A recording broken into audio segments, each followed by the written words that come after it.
জিনের বাপ, আজ অনেকদিন পরে নতুন শাড়িটা পিন দিলাম আমি। দেখো তো কি রকম লাগছে আমার।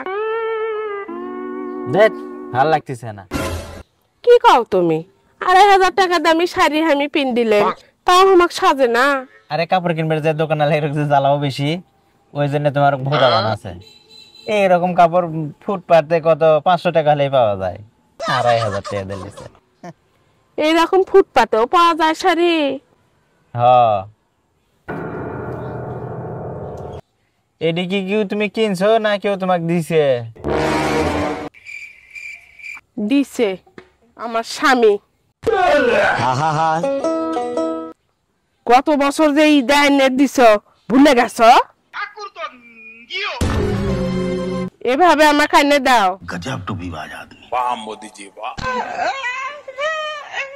अरे क्या क्या करूं मैं इसका, क्या करूं, क्या करूं इसका, क्या करूं, मार भी नहीं सकता।